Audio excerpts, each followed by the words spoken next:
Welcome to Black Movies Recapped. We hope you enjoy the show. Dr. Crippen is interviewed on TV about her great discovery. She has changed the measles virus genetically so that it attacks cancerous cells. She explains that all the cancer patients which her cure has been tested on have recovered so far. The scene jumps to 3 years later. We see New York City has become an empty and desolate place, devoid of human life. Grass covers roads and buildings, abandoned cars line the highways, and the city is silent. It seems that the apocalypse has arrived. Robert Neville is driving through the deserted city accompanied by Sam, his dog. A herd of deer leap across his path and he follows them, gives chase at speed in the car. He tries to shoot them and we realize it's a hunt. The deer split up and run down a road blocked with abandoned cars. Neville gives chase on foot, trying to hunt one deer down. As he rounds a corner he gets the deer in his gun sights only to be beaten to the kill by a lion that presumably escaped from the NYC Zoo. Robert is torn as to whether to shoot the lion and its family, who also enter the scene, or leave the deer to them. At this point Robert's watch alarm starts beeping and he leaves, taking Sam with him. We see Neville's home. It is the typical American detached house, but it looks as though it were in the middle of a war zone. Robert and Sam have had a seemingly normal evening, eating processed food and watching TV. After a bath, Neville shuts, locks and protects every door and window with massive steel shutters. He sleeps with Sam in a bathtub, rifle in hand, with sounds of screaming surround the home. He dreams of how Zoe, his wife, their child, Marley, and Sam, as a puppy, try to leave New York. We see Robert dressed in a military uniform. He decides to stay in New York on his own in order to try to stop the virus, as he is a military doctor. They tell Marley they are going on holiday. The dream scene is interrupted by Neville waking to once again face his lonely reality. At his fortress-like home, Robert exercises and goes down to the basement, where he keeps a small but high-tech laboratory. We see that he has been experimenting with a vaccine for the virus that has wiped out most of the human race. He's tried the vaccine, evidently only one of hundreds, on some mice in order to find a viable cure. All the mice act incredibly aggressive, except for one. Robert makes note of this mouse and deems that specific compound ready for human trials. Later, Robert goes to a video rental store where he talks to some mannequins he has set up, his only form of contact with the human form. It seems he has created a game for himself to prevent madness from taking him. He later visits some condo flats nearby, searching for supplies and coming upon a room with a bed surrounded by plastic wrap and another room with 2 cribs. We see the pain in his eyes as he empathizes with the loss of loved ones. Later, we hear the radio message Neville has created and plays over all AM radio frequencies. It says that he's alive, and that he'll be waiting for more survivors at the docks of the bay at midday every day. Sam spots a deer again, so Robert and Sam go after it. The deer runs into an old building at ground level, and Sam goes after it, although Robert has tried to hold Sam back. Robert enters the building as Sam will not return of his own accord. Carefully, Robert searches the darkened rooms. He finds the corpse of the deer and Sam, hiding under an old desk. An infected male then leaps out of the darkness to attack Robert and is shot dead. Both Sam and Robert start running away through the building. Some more of the infected appear and chase them. He fights them all and both are able to get out of the building.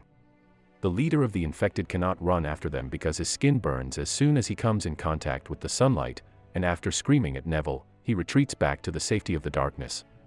Soon afterwards, Robert sets a trap to catch one of the infected. He succeeds and takes the captured female infected home to his lab. He tries the vaccine that made the mouse less aggressive, but it fails and the woman flatlines. He revives her with an adrenaline shot and continues to adapt his serums in the hope of finding a cure. That night, he again dreams of the past, when his wife and child tried to leave New York in the chaos of its evacuation. He relives the panic and terror on the streets as the citizens of the city try to escape before the infected take control. Neville wakes again, with a deeply sad face. The next morning, he remembers it's his birthday. It's my birthday. When he goes to the video store, he finds his mannequins have been moved. No! What the hell are you doing out here, Fred? During the night, the infected have set the same trap he organized for them the previous day. Neville is caught by the trap and passes out. When he wakes up, he is badly hurt, hanging upside down and bleeding. Sam is faithfully waiting for him. He cuts himself free finally just as dusk falls, but he falls on his knife and impales his leg. The infected leader then appears with infected dogs who attack Robert, but Sam defends him, who succeeds in crawling back to his car to retrieve a pistol, shooting the infected dogs dead. He looks over to see Sam collapse from a bite wound and picks her up and lays her in the car. When he gets home, he puts Sam on a table and injects her with an experimental vaccine.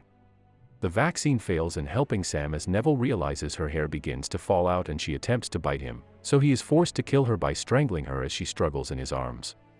Tears stream down his cheeks as he says goodbye to his only friend. He then goes and buries her in the streets. In a grief-stricken rage, he decides to fight all the infected face to face. He drives his SUV at high speed into the hordes of infected who roam the streets at night. He nearly runs off the end of the pier and crashes. The infected overturn his SUV. Just as he is about to die, a bright light shines on him and he blacks out.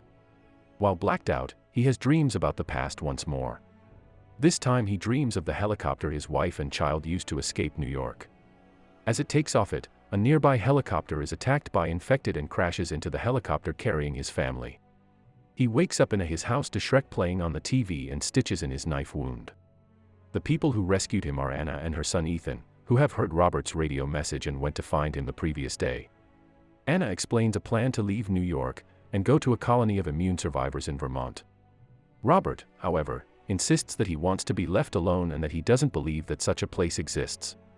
Later that evening, Robert realizes that the infected are attacking the house. The previous night they had followed Anna back when she rescued Robert. Although Robert's home defenses are comprehensive, the infected are so great in number they breach the shutters and make their way into the house. Robert, Anna, and Ethan retreat to the basement lab. During the hectic fight, Robert has time to realize that the infected female he had captured earlier and tested the virus vaccine on has come back to her human form. Alpha Vampire makes cracks in the glass chamber, in shape of a butterfly, indicating he wants the female back. Robert removes her drug drip and moves her outside the glass chamber, saying that he's listening to God. The Alpha Vampire directs other vampires not to attack Robert, who now vaccinates the female to return her to vampire form. The Alpha Vampire picks her up and leaves with other vampires while Robert says sorry to them for killing some vampires in his experiments. Robert, Anna, and Ethan now live together and keep on searching for other human survivors by sending messages in AM broadcasts. Thank you for watching. Subscribe for more.